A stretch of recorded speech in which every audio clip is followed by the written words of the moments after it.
Hello, everybody. How are you doing today? I hope you're having a good day. I hope it's a day that you'll do something for God.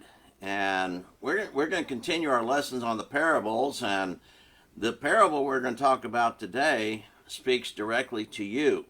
And so we're going to see that. And it's the parable of the talents. You know, as a reminder, parables are stories with physical characteristics that are used to explain what has not been seen or understood. And Jesus used word pictures to describe the kingdom of heaven and other principles that will be important to his followers. And at that time, when the parables were spoken, none of the application was understood by really anybody other than Jesus. But as his disciples were being prepared and as they stood there on the day of Pentecost and received the understanding, all of a sudden they understood it. And they would be able to go out and teach these principles. And so, at the end of Matthew chapter 13, Jesus asked his disciples, do you understand what I'm saying? Oh yeah, oh yeah, oh yeah. I mean, it was just that way. I mean, oh yeah, we understand. But they didn't. I mean, even in John, it tells us that the Spirit withheld some of their understanding until it was time. All right, so these parables are written for our instruction, and we need to know these things. And so we need to study them to gain insight into the world of Jesus and really to learn, what does Jesus expect from us? And this parable really speaks to us. I mean, it does. Like I say, we find the parable in Matthew chapter 25, verses 14 through 30. And so we're going to read that, and then we're going to look at the particulars and make some observations about the parable. All right, parable of the talents. Beginning verse 14, Matthew 25. For it is just like a man about to go on a journey who called his own slaves and entrusted his possessions to them. And the one he gave 5 talents, another 2, and to another 1, each according to his own ability, and he went on his journey. Immediately the one who had received the 5 talents went and traded with them and gained 5 more. In the same manner the one who had received 2 talents gained 2 more. But he who received the 1 talent went away and dug in the ground and hid his master's money. Now after a long time, the master of the slaves came and settled accounts with them. And the one who had received the 5 talents came up and brought 5 more talents, saying, Master, you entrusted 5 talents to me. See, I have gained 5 more talents. And his master said to him, Well done, good and faithful servant or slave. And you were faithful with a few things, I will put you in charge of many things. Enter into the joy of your master. The one also who had received the 2 talents came up and said, Master, you entrusted me 2 talents. See, I have gained 2 more talents. And his master said to him, Well done, good and faithful slave. You were faithful with a few things, I will put you in charge of many things. Enter into the joy of your master.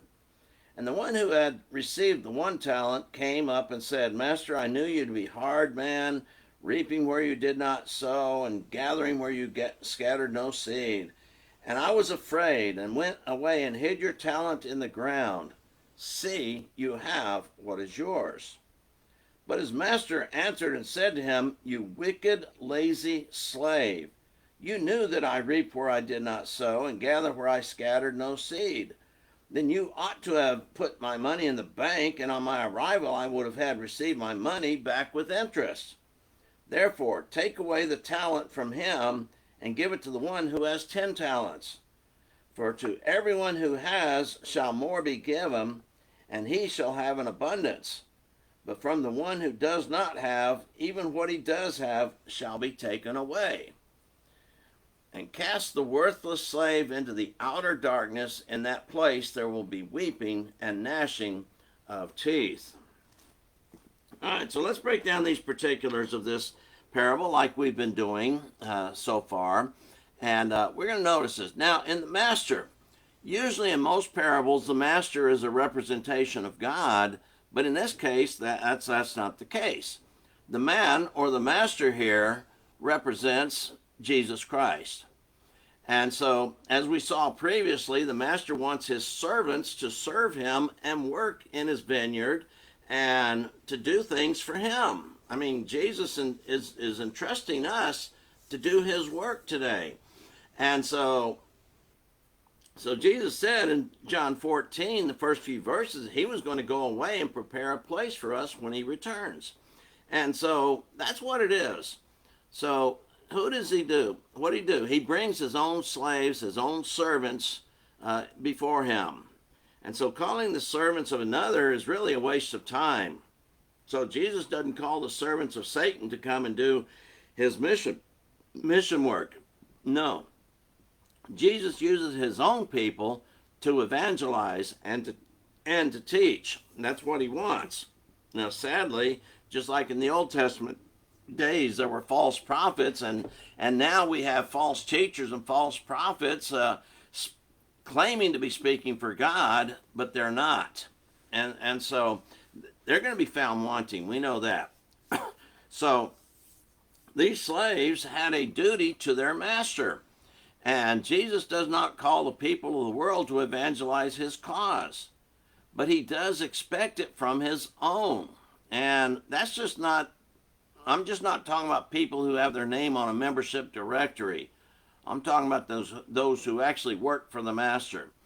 And so those who have obeyed the gospel and committed their lives to serving Jesus, these are the ones that are his servants. And remember what he said, my sheep hear my voice and I know them, for they follow me. And so doing what Jesus said is basically a statement that, yes, we belong to Jesus. So what did this master do? He entrusted his possessions. In this case, it's called talents. Some versions or some other depictions from other books might call it something else, but they're talents, and we recognize that because we know that back then a talent was a great deal of money. The point is, the possessions he has given us has a value. It has a great value to the master. And of course, the valuable thing is the gospel. And it's power of God unto salvation, and there is great value in knowing the gospel and the will of God. That's what Paul prayed to the Colossians about. I pray you be filled with the understanding of his will. And that's where the value comes in. So apparently the master liked his possessions and his money, and he wanted to acquire more. And so this money depicts the souls of mankind. And so Jesus entrusts us with the gospel message, and it is our duty to gain more souls for Christ. All right, now he gave these, entrusted his possessions according to their ability. We read that. And we know everybody is different, but the master saw potential from all three of his servants. And Jesus and God sees potential in each of his followers. And so what it really comes down to, God expects us to work for his sake, not our own. All right, so the next phrase comes along that the master leaves, and immediately, two of the servants did not wait around.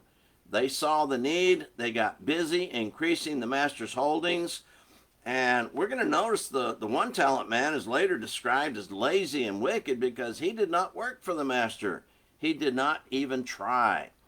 And so, that's what we see here.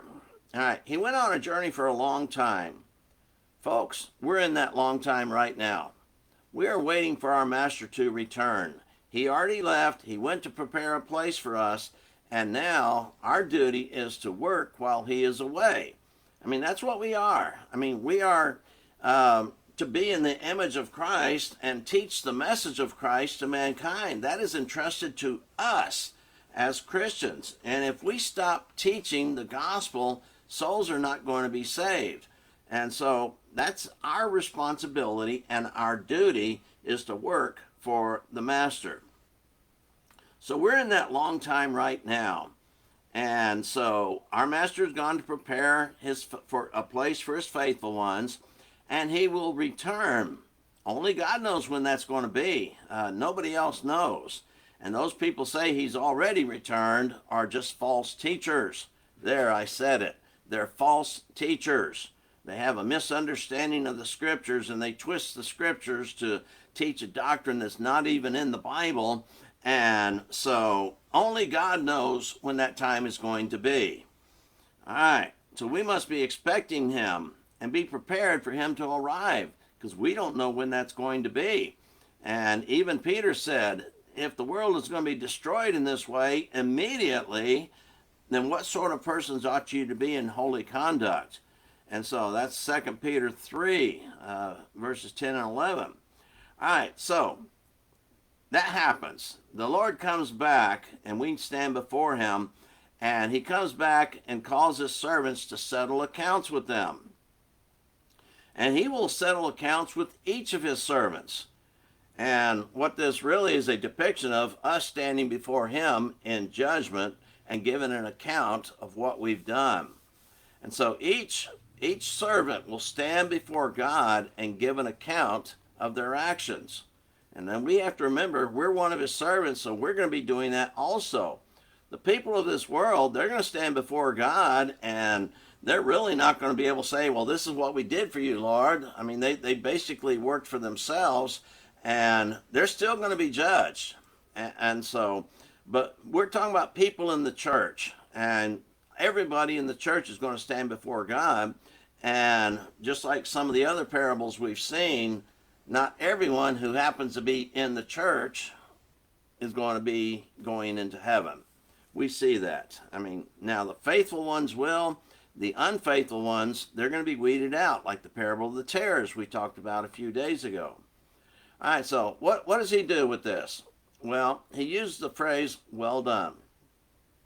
See, the good and faithful servants will be rewarded with entrance into the joy of the master. And really, just knowing that Jesus is pleased with our actions will bring joy into our own hearts. And each of us must decide if we are the good and faithful servant God wants us to be. And then, of course, like I said, attendance alone does not prove faithfulness. Having your name on a membership directory of the church does not prove faithfulness. And so what every Christian needs to consider is this: have you done anything to increase the master's holdings? In other words, have you done anything to bring a soul to Christ? Have you built up the church as you're supposed to have done? You know, Ephesians 4:16 talks about everyone doing their part. I mean, we're all valuable to God as we obey the gospel, but now are we doing our part? Some people say, yes, I have the evidence, and some people have put forth the effort, but some have never put forth any effort to try and save a soul and to bring a soul to Christ. And folks, they're the ones we're talking about, that the next one we're going to talk about here. You should have done something. I mean, this is what the master told the slave. See, the slave here is called wicked and lazy because the master says, you should have done something. I mean, you know what kind of person I am. You know what I want. You know what I expect. You should have done something. You know, you could have at least put the money in the bank. I mean, maybe we can interpret this to mean, well, you should at least set a good example. Whether you actively involve trying to save a soul or not, you should at least be setting a good example. And so here he's talking about this. If you'd put the money in the bank, it could draw interest, and then I'd have at least something. And sometimes our example is all people need to see.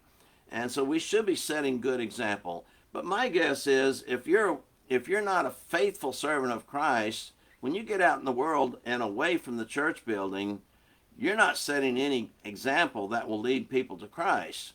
So that's something you need to consider also, because remember, God is watching. That's right. God is watching.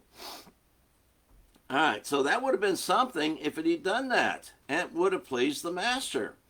But the slave did nothing at all. So, are you doing anything at all? I mean, asking that question, Just showing up to church and warming a pew does not qualify you to be called a Christian. And so, if you stand in your garage, you don't call yourself a car. If you stand in church, do you call yourself a Christian? Well, no. It works on the same principle there. James 1:22 gives us the answer. You must prove yourself a doer of the word. So that's it. We should at least do something. And this slave did not do it. So the master said, take away. See, the great privilege of serving God cannot be taken lightly. And it should not be done out of fear or being afraid. Now, we are told to fear God, but that means a reverential type fear, an honor, a respect. And so if we do not, God will remove the blessing of the hope of salvation in heaven from us and give it to someone else. So do you want that to happen? Well, I would hope not. But if that's your case, then you need to get busy and start working to increase the master's holdings. So when he took away that one, what he said, he gave it to the one with 10 talents. See, those who serve the Lord will have abundance. Heaven is going to be so magnificent, it'll surpass any expectation we have on this side of life, on this side of eternity. And we're going to get even more than we expect. Ephesians 3:20 kind of tells us that abundantly, exceedingly above all that we think or ask. I love it when he puts those two words together, abundantly, exceedingly. It just tells you it's going to be so much better. We can't even imagine, how great it's going to be. And so these two servants were happy and proved that they increased their master's holdings. And they did this because they loved their master. And that's why we should be doing it. They did not do it expecting a reward or any accolades or bonuses. And so true Christians will have that same type of attitude. Pleasing our master should be our top priority. And how do we please the master? We increase his holdings. What are his holdings? His holdings are souls. And so that's what we need to do, increase souls. Now the wicked lazy slave was told, cast him into the outer darkness. Another description of hell as given to us by Jesus. See, darkness is terrible. And, even Peter used the phrase, the blackness of darkness. So horrible. Really, you can't see anything. And if you're in a place of total darkness, you better be sitting down because you have no reference and you're going to lose your balance. You could hurt or kill yourself. And so darkness is terrible, especially when you're hearing screams all around you and agony and you can't see anything. Yeah, your friends will be there, but you know what? You're not going to see them. You're not going to see anybody. It's going to be total darkness. And you can just imagine what it'd be like if you try and move around. Maybe you walk through a spider's web, or some critter walks across your legs or your feet, or something puts their hand on your back, and how scared you're going to be. It's a horrible place. And really, you cannot find any other class of people who will end up in that place. Only the wicked and the lazy. Jesus used the description in 2 Thessalonians. He's going to come deal out retribution to those who do not know God and those who do not keep his commandments. And so we couple this description with all the other descriptions that Jesus gives us of hell, and we figure out hell is not where we want to be. And we wish we could convince more people they don't need to be going there. So folks, we all have abilities. Some have more than others, but whatever those abilities are, doesn't really matter. God expects us to use them to increase his kingdom. And if you were to examine yourself as commanded in 2 Corinthians 13:5, would you be found good and faithful? Would you be invited into the joy of your master? Or would you be found wicked and lazy? See, there is no other. There is no neutral ground there. There is no maybe or anything like that. You're either going to be good and faithful, or you're going to be wicked and lazy. That's what it's going to be. And we know where the wicked and lazy go. We know where the good and faithful go. So you consider that. And if you examine yourself and find that you've been found wanting, you know what? If you're still alive, you have a chance to redeem yourself while you live. But after you die, it is too late. So that's it. That's our parable. I mean, it's very, very powerful parable that we need to know, because that's why Jesus kind of waited until almost the end of his ministry to bring this parable to us. Because, like I said, if you're a faithful Christian, he's talking to you. If you're an unfaithful Christian, he's talking to you. He's not talking to the people of the world in this parable. You know, I mean, some of the parables do talk about the people of this world and the world as such. But in this parable, folks, he is talking to Christians. And there's two types of Christians. There's the faithful, and then there's the unfaithful. And there's no middle ground or sitting on the fence or anything like that, neutral territory. I mean, there's no demilitarized zone or anything like that. You're either good and faithful, or you're wicked and lazy. That's how God sees it. Consider that. That's something very important for us to consider and to keep in mind, and examine yourself to see if you've been doing anything good for the Master. If you haven't, you better get busy before it's too late. You better be trying to help people get to heaven. And you can do that in many ways. Like I say, setting a good example, being ready to give an answer, to encourage those who are active. I mean, there's many things you can do, but one of the things you don't need to do is nothing. So consider these thoughts. That's our lesson. Lord willing, we'll be back again with another lesson. Bye-bye for now.